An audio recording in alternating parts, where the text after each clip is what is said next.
नमस्कार दोस्तों, आप सभी का स्वागत है आपके अपने चैनल जॉब जॉय में। तो दोस्तों, एसएससी सीजीएल भर्ती 2025 के एग्जाम से पहले ही एसएससी ने एक बहुत बड़ा ब्लंडर यहां पे कर दिया है और दोस्तों बहुत बड़ी यहां पे प्रॉब्लम क्रिएट कर दी है स्टूडेंट्स के लिए, क्योंकि सिलेक्शन पोस्ट फेज 13 का जब सिटी इंटीमेशन जारी हुआ है उससे ये चीज़ें क्लियर हो गई हैं कि एसएससी ने जो एग्जाम सेंटर हैं कैंडिडेट के, जो आपने एप्लीकेशन फॉर्म भरते समय जो आपने एग्जाम सेंटर चूज किए थे वो नहीं दिए हैं। रैंडमली कहीं पर भी उठा के आपका जो एग्जाम सेंटर है वो दे दिया है एसएससी ने।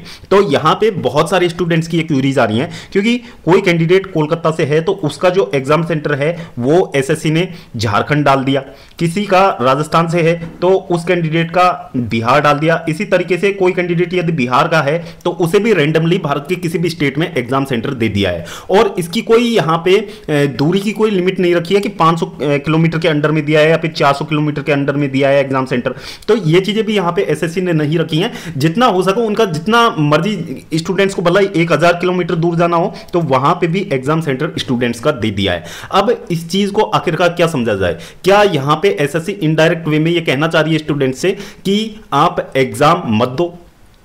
तो दोस्तों इसका सीधा सीधा मतलब तो यही हो सकता है कि एग्जाम आप स्किप कर दो, क्योंकि एग्जाम से 10 दिन पहले आप सिटी इंटीमेशन जारी करते हैं और सिटी इंटीमेशन जारी करने पे आप जो सेंटर है वो 600, 700, 800 किलोमीटर दूर दे रहे हैं।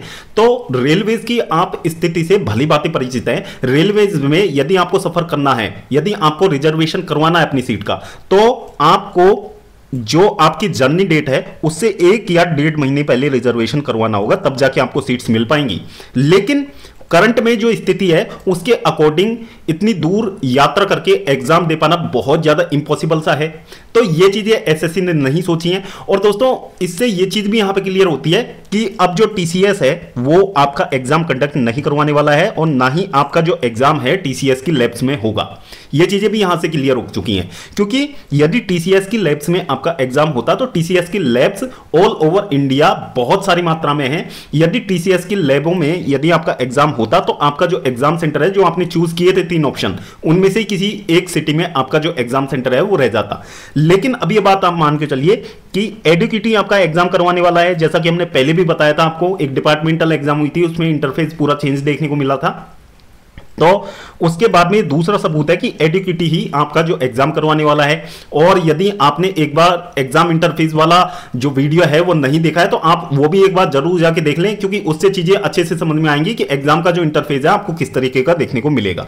तो यहां पे अब एडुकेटी ही आपका जो एग्जाम है वो कंडक्ट करवाने वाली है और एडुकेटी ने ही ये आपके सेंटर सेट किए हैं। तो ये बहुत भद्दा मजाक यहां पे स्टूडेंट्स के साथ में किया जा रहा है। और दोस्तों फिलहाल में तो ये सिलेक्शन पोस्ट फेज 13 के लिए यहां पे जारी किया है। अब सोच लो कैंडिडेट यहां पे एक बार को तो कैंडिडेट ये चाहेगा कि सिलेक्शन पोस्ट फेज 13 का एग्जाम कैंडिडेट स्किप कर सकता है, लेकिन क्या सीजीएल में भी स्टूडेंट्स स्किप करने के बारे में सोचेंगे?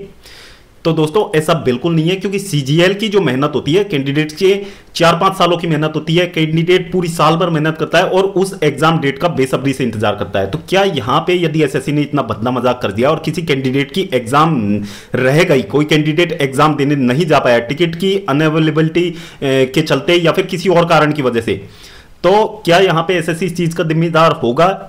तो दोस्तों ये अपने आप में एक बड़ा सवाल है। यहां पे अब स्टूडेंट्स को करना यह चाहिए कि एसएससी के अगेंस्ट आवाज उठानी चाहिए, क्योंकि यह आदत बन चुकी है एसएससी की, जब तक स्टूडेंट्स प्रोटेस्ट नहीं करेंगे या फिर कोई कैंपेन स्टार्ट नहीं करेंगे तब तक एसएससी चीजों को सुधारने वाला नहीं है। पहले एग्जाम डेट्स के लिए ट्विटर कैंपेन कीजिए, फिर एग्जाम में रिफॉर्म्स के लिए ट्विटर कैंपेन कीजिए, फिर उसका रिजल्ट जारी करवाने के लिए भी ट्विटर कैंपेन कीजिए, तब भी एसएससी रिजल्ट जारी नहीं करता है। उदाहरण के लिए आप सीपीओ भर्ती 2024 देख सकते हैं, अभी तक उसका जो रिजल्ट है वो एसएससी ने जारी नहीं किया है। तो माननीय एसएससी, आप चाहते क्या हो वो चीजें आप क्लियर कर दो। आप ये चीजें आखिरकार क्यों कर रहे हो? इससे क्या बेनिफिट होगा? इससे क्या रिफॉर्म्स का इससे क्या लेना देना है? तो ये चीजें आखिर एसएससी क्लियर तो करे, जिससे कि स्टूडेंट्स की समझ में तो बैठे कि ये चीजें भाई इस चीज के लिए एसएससी कर रही है। तो यहां पे ये अपने आप में बहुत गलत हो रहा है और प्लीज एसएससी आप बिल्कुल ऐसा ना करें। स्टूडेंट्स जो है पूरी साल भर मेहनत करते हैं इस एक एग्जाम डेट के लिए, तो आप यदि सेंटर ही इतना दूर उठा के डाल दोगे तो इसमें से बहुत सारे स्टूडेंट्स ऐसे हैं जो काफी ज्यादा गरीब फैमिली से बिलोंग करते हैं, उनके पास ट्रेवल करने तक के पैसे नहीं होते, तो वे कैंडिडेट तो एग्जाम देने जा ही नहीं पाएंगे। तो ये चीजें अपने आप में हैं, एसएससी को थोड़ा सा यहां पे ध्यान देना चाहिए और बहुत बड़ा यहां पे इशू बन सकता है इस चीज का आगे जाके। क्योंकि यदि आपको ऐसा करना ही था तो आप पहले से ही एक स्टेट चूज करवा लेते। एक स्टेट आखिरकार जिस तरीके से बैंकिंग करवाता है, बैंकिंग की तरह आप लोग पहले ही एक स्टेट से फॉर्म अप्लाई करवाइए और कैंडिडेट्स उस चीज के लिए पहले से ही तैयार रहेगा कि हमारा जो एग्जाम है इस स्टेट में या फिर इस सिटी में होने वाला है। तो वैसी चीजें आप लोग कीजिए। रैंडमली 10 दिन पहले आप ऑल ओवर इंडिया किसी भी स्टेट में आप एग्जाम सेंटर डाल रहे हैं, तो ये तो अपने आप में कहीं भी मतलब सही चीजें नहीं है स्टूडेंट्स के लिए। तो इसके लिए देखो दोस्तों, आप सभी को अवेयर होना होगा। जो कैंडिडेट्स सीजीएल भर्ती 2025 की तैयारी कर रहे हैं या फिर एसएससी की किसी भी एग्जाम की तैयारी कर रहे हैं, तो उन कैंडिडेट्स के लिए यहां से जरूरी है कि जो टीचर्स हैं उन तक ये बातें पहुंचाएं और सभी टीचर्स और स्टूडेंट्स साथ में मिलकर एसएससी से इस चीज के लिए बात करें और एसएससी से ये चीज यहां पे सुधरवाएं, वरना सीजीएल भर्ती 2025 के एग्जाम में बहुत बड़ा ब्लंडर यहां पे होने वाला है। तो ये एसएससी सीजीएल भर्ती 2025 के एग्जाम से जुड़ी एक लेटेस्ट अपडेट थी जो कि आप सभी कैंडिडेट्स के लिए जान लेना बहुत ज्यादा जरूरी था। और दोस्तों, वीडियो को ज्यादा से ज्यादा आप लोग शेयर कीजिए जिससे कि ज्यादा से ज्यादा लोग इस चीज के बारे में अवेयर हो सके। और ये मुद्दा यहां पे अभी नहीं उठाया ना तो बहुत देर हो जाएगी, क्योंकि सीजीएल के एग्जाम में आपके 20 से 25 दिन का समय आपके पास बचा हुआ है। 20 से 25 दिन में ये चीजें सॉल्व हो सकती हैं। यदि यहां से चुप रहे तो 10 दिन पहले तो आप सभी को पता है सिटी इंटीमेशन आ जाएगा, यानी कि यहां से आप ये मान के चलिए कि 15 दिन का समय आपके पास में बचा हुआ है। 15 दिन में यदि आप इस इश्यू को सॉल्व करवा लेते हैं तो ये आपके लिए बेनिफिशियल होगा, अदरवाइज ये आपके लिए बहुत बड़ा इश्यू बन जाने वाला है। तो ये अपने आप में एक बड़ी प्रॉब्लम है।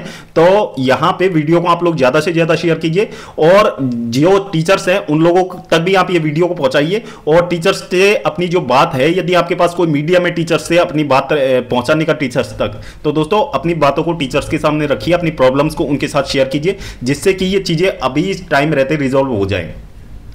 तो दोस्तों, होपफुली वीडियो आपको इन्फॉर्मेटिव लगा होगा। वीडियो पसंद आया हो तो वीडियो को लाइक करें, अपने दोस्तों के साथ जरूर शेयर करें।